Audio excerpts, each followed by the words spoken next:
Edward Walton Wilcox at Mary Karnowsky's in Los Angeles. I've always been fascinated with formal painting because in art school in the 80s, it wasn't quite fashionable to learn how to draw. So I've slowly been evolving into a figurative works artist, starting from the abstract, which is opposite of a lot of people.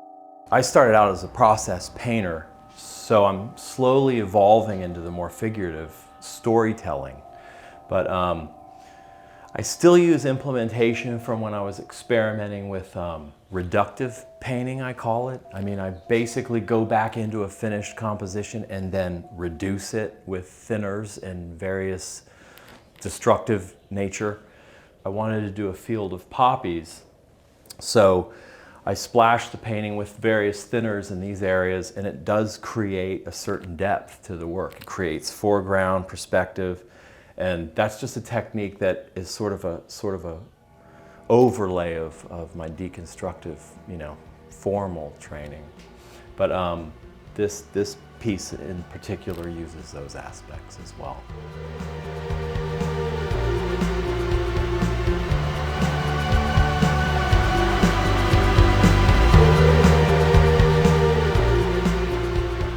This particular piece is a piece I finished earlier this year, and it's called The Navigator. And the basic thematic behind this work is world traveler, very nostalgic version of my concept of a well-traveled soul. This particular character has been obviously over the world and came home with a little souvenir.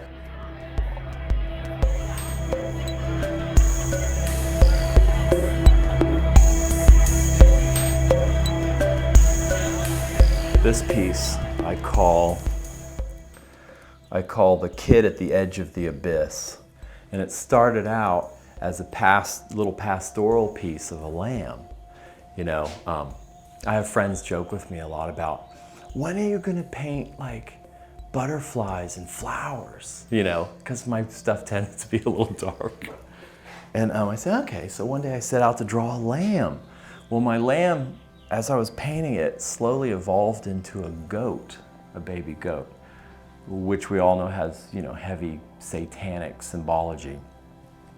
So he was in a sort of a very pastoral landscape, but I quickly started editing all that out, and it turned into this dark, cold place, I call the abyss, big pit in the background. And suddenly I knew that the painting was finished. I just stopped, it's done.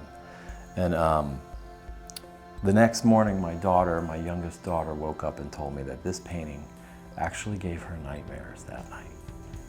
Sometimes it takes me a good, week or two to tinker with a painting, but sometimes in one studio session, they just happen for you and they're done, and you know not to touch it.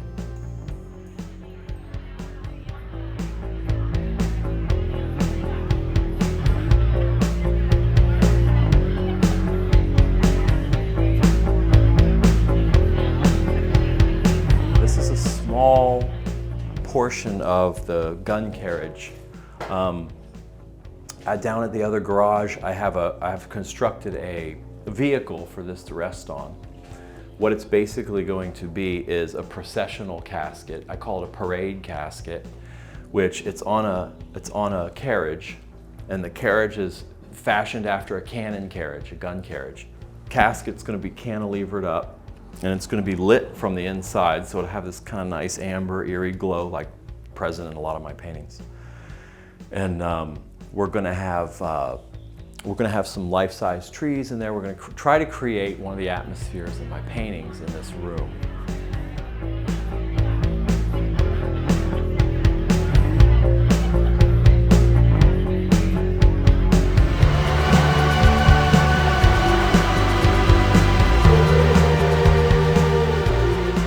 This piece is called the Noah's Ark altarpiece.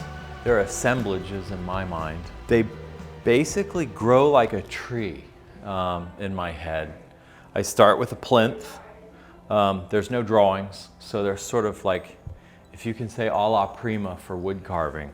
You start with the plinth, you build a plinth, you have a loose idea of what the scale's going to be, and then as I see pieces building on top of themselves in my head, I carve them out or mill them. And then once I get the basic structure, depending on what kind of wood I have, I also like to employ the useful antique woods. I don't like to buy new kiln-dried wood. I usually use wood from barns or reclaimed cedar from old fences that have been out in the fields for years, and I mill them all flat. But anyway, I start with the pile of wood that I have, basically raw materials, and then start carving pieces as I go up. And sort of a Gothic convention and an architectural convention to work from the base up. But kind of like building a cathedral. So I get the main wings built, I get the top piece built up to the zenith, and then I'll go back and fit figures into the little niches after the fact. So everything sort of fits organically. I don't like to see any plastic in my work.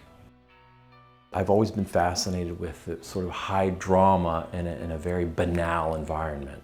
So I like that high contrast. There's a romance for me there.